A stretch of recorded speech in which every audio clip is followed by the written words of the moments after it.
When Henry Davis' business began to crumble, he could never have imagined that his best friend was behind the betrayal. A shocking truth emerged at his brother's funeral, turning his world upside down. The events that followed would astound even the most seasoned observers. But let's start from the beginning. Henry Davis was a man everyone talked about. A powerful businessman and millionaire, he epitomized success, and his achievements were known to anyone interested in the world of business and big money. He had started out as an ambitious young man with dreams of changing the world, and over the years, he became one of the most successful people in the country. Henry's company spanned several continents, with his business extending across various industries, from manufacturing and trade to investment and real estate. It all seemed unreachable for others, but Henry was used to winning. His name had become synonymous with one thing: success. Despite all this external power, wealth, and influence, Henry had always been alone. The many friends and business partners he interacted with daily always kept their distance. Each one sought something from him. Each saw him only as a source of money and opportunities. So, despite the luxury and brilliance surrounding him, Henry trusted only one person: John Brighton, his best friend, with whom he had been through thick and thin. John had been with him from the very beginning, since their university days when both were just starting their climb to the top of the business world. Back then, they were two ambitious young men who spent countless nights discussing their plans and dreaming about how they would conquer the world. And though their paths diverged over time, their friendship only grew stronger. John chose a less glamorous route, preferring to manage his own affairs behind the scenes, while Henry was always in the spotlight, at the center of major deals. But that didn't stop them from staying close. When Henry went through a tough divorce, a crisis that nearly broke him, John was there. He supported his friend during the hardest times, helping him regain his confidence and get back on his feet. John took over many business matters when Henry wasn't able to manage them. He wasn't just there for emotional support. He was the one who kept Henry afloat while the storm ravaged his personal life. John seemed to be that rare friend you could trust not only with your secrets, but also with your future. Henry spent long evenings with John in elite clubs, discussing future plans, laughing over past failures, and enjoying every moment of their success. They had built this business together, and although John eventually stepped away from active management, he always remained a loyal advisor and support. Henry could talk to him about anything: money, expansion plans, new deals. John was the one person Henry didn't feel the need to pretend or put on any facade with. Their friendship seemed unbreakable, as if forged from the strongest metal. But behind this outward tranquility, a sense of unease lurked that Henry couldn't ignore. The last few years had brought not only success, but also many problems. Henry couldn't understand why some of his most important deals were falling apart at the last moment. Clients suddenly backed out, major contracts were lost to competitors, and expected profits disappeared like sand slipping through his fingers. Each time Henry tried to investigate, he found no clear culprits. Everything pointed to coincidences, but there were too many of these coincidences to simply chalk it up to bad luck. The internal anxiety grew. Henry began to suspect that someone in his circle was betraying him, leaking information to competitors. But it seemed impossible. His team was made up of trusted people, many of whom had been with him for years. Nonetheless, the suspicions wouldn't leave him, especially as the situation continued to worsen. He shared his concerns with John, who was always there with advice and support. "It's just bad luck, Henry. These things happen in business," John reassured him. He was always the one who could find a rational explanation for any event, cheering his friend up and pointing out the possibilities. "You've been through so much. This is just a temporary setback. Everything will get better." John's words always sounded convincing, but the anxiety in Henry's soul didn't subside. He sensed that something deeper, something hidden, was happening around him. Yet John remained the only person he could trust, and Henry continued to rely on his advice, even when his intuition told him otherwise. There was just 1 week left before Henry was set to finalize the biggest deal of his career with an international partner.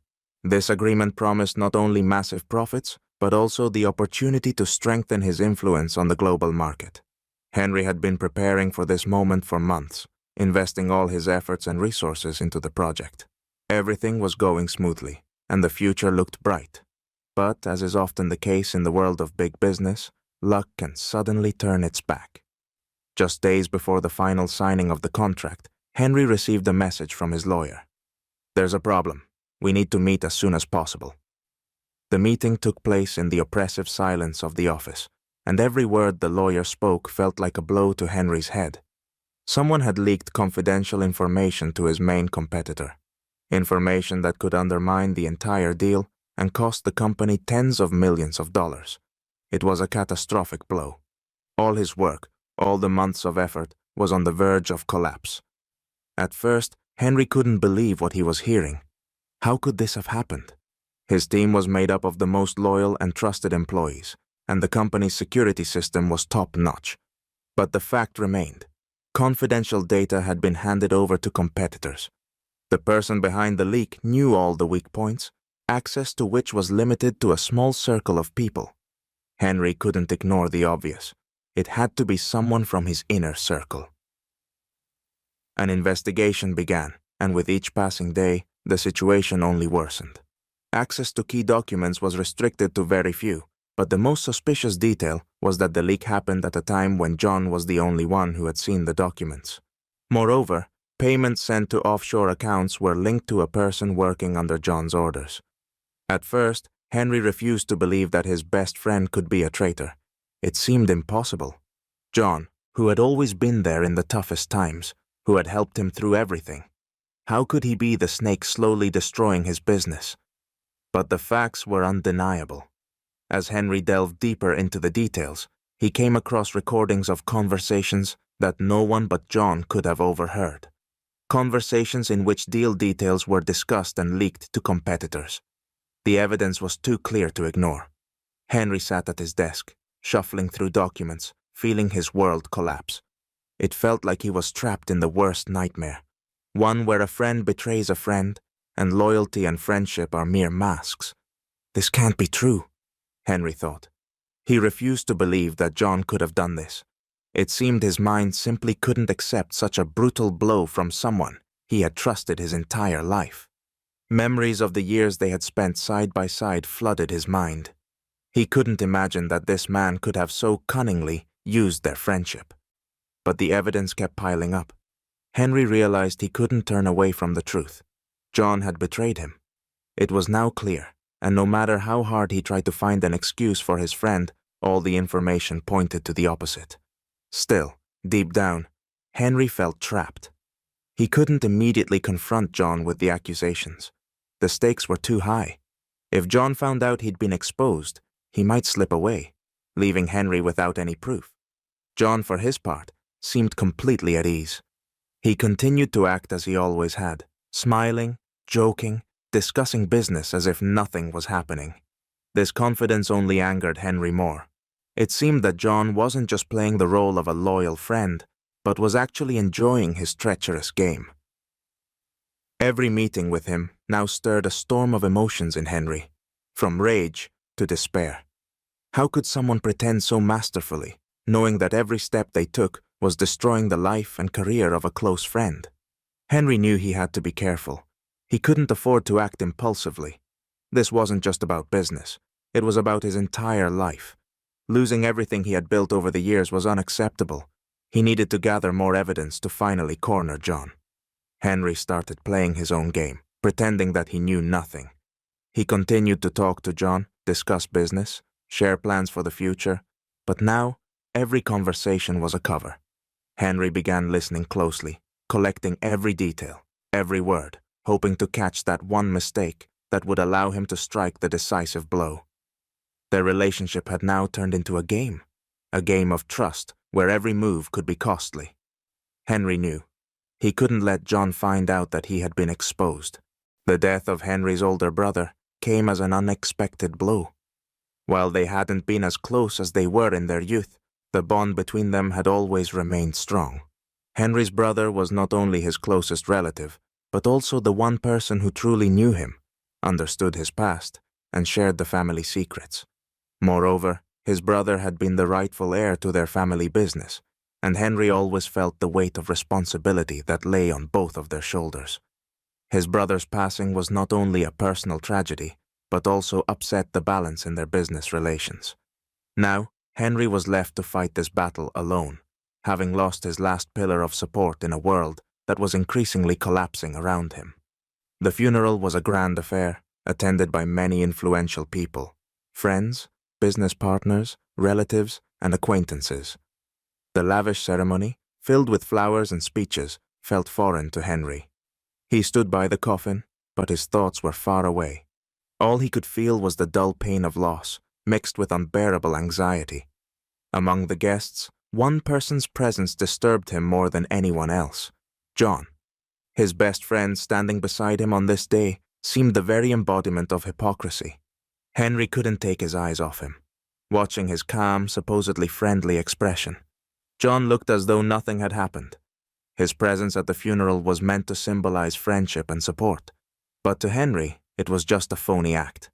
How could John, the man who had now clearly betrayed him behind his back, calmly stand by his side on such a day? His calmness, his usual gestures, and his routine words of condolence filled Henry with increasing disgust. Every time their eyes met, Henry felt a surge of anger boiling inside him, but he continued to keep his emotions in check, refusing to let them show. After the ceremony, when most of the guests had left, Henry stayed at the cemetery to say a quiet goodbye to his brother. He was surrounded by the shadows of the trees, with the only sounds being the soft wind and the rustle of leaves underfoot. He didn't want to speak to anyone, only wishing to be alone with his thoughts. But in that moment, a stranger approached him. A short man, modestly dressed, clearly nervous, didn't fit the image of the important guests who had filled the ceremony earlier. Henry looked at him with a mix of surprise and slight wariness. The man stopped before him, hesitating to speak. His hands trembled, as if he wasn't sure if he should even start this conversation. "Mr. Davis," the man began in an uncertain voice, "I'm sorry to disturb you at such a moment, but I couldn't stay silent any longer. I used to work as an accountant for John Brighton." Henry froze. The words "John's accountant" seemed to connect a chain in his mind that he hadn't yet thought about. Something unpleasant, dark, stirred inside him, foreshadowing another blow. "He paid me to cover his offshore accounts," the stranger continued, now faster, as if fearing he wouldn't be allowed to finish. "But now everything's getting out of control. I'm afraid of being exposed, and I don't want to be caught up in this any longer. I had to tell you. I couldn't stay silent anymore." Henry felt his world shift once again. This was the crucial moment he had feared, but deep down had expected. The accountant handed Henry several documents hastily pulled from an old leather briefcase. The man's hands shook, just like his voice. Henry took the papers almost automatically, though his head was already spinning with the realization of what was happening.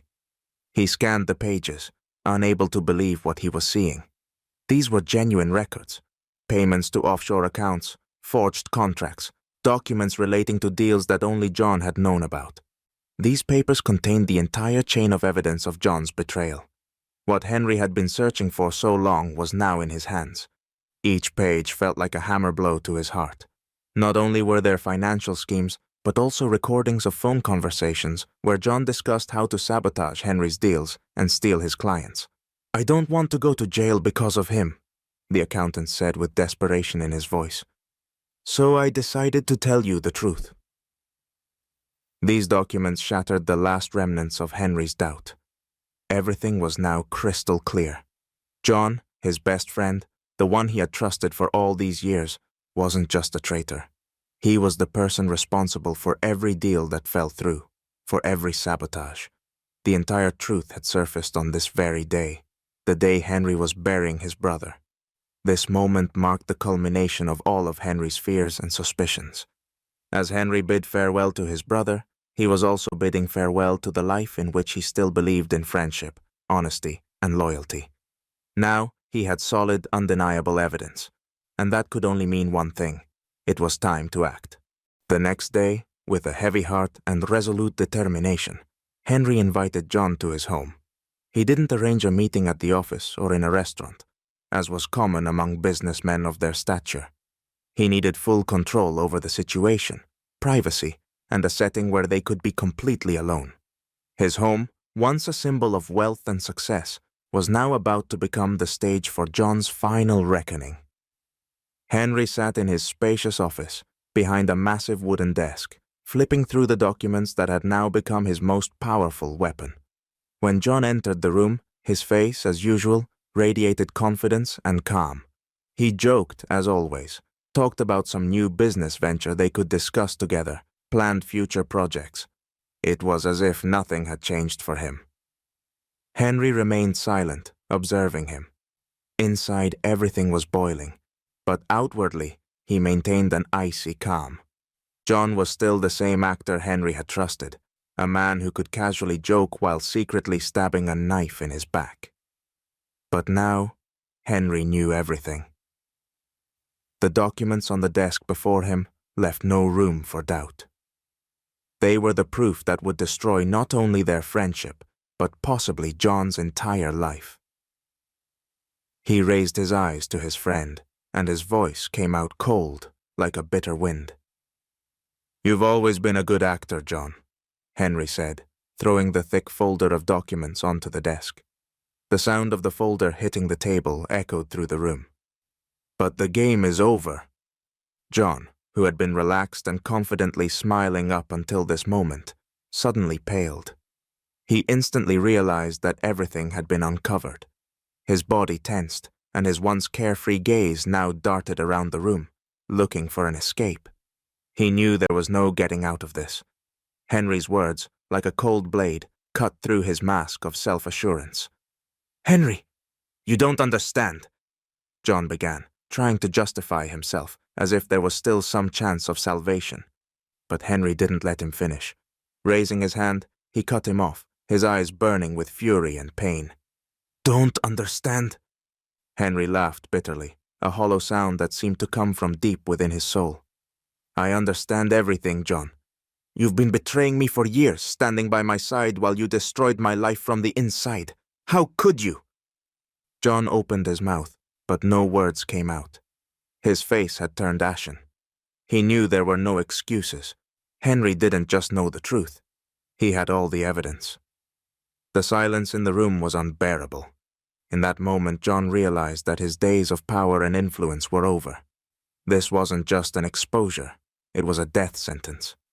"You were my friend," Henry continued, his voice slow and deliberate, as if each word burned his tongue. "But all this time, you were my enemy." John had no idea what to say. Any words would only make things worse. He tried to rise and leave, but Henry stopped him. "Sit down," Henry commanded sternly. "You think you can just walk away? No. You will answer for everything." Henry didn't just expose John to the company's board of directors. He made sure John lost everything. His assets were frozen, his accounts blocked, and his reputation destroyed. Henry had prepared everything in such a way that John would never recover from the blow. Once a powerful businessman, confident in his actions, John was now a pariah, a man despised and avoided by all.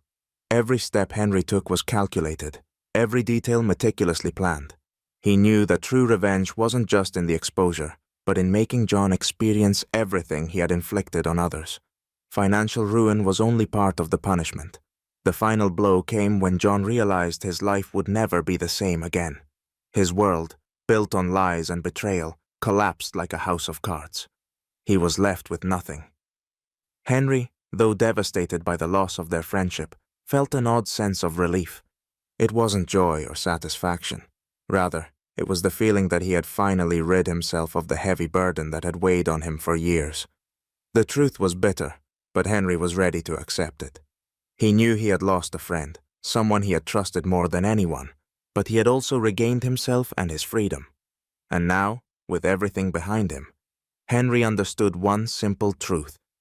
In the world of millionaires, where money and power dictate everything, true friends aren't those who stand by you in moments of success, but those who remain when everything falls apart.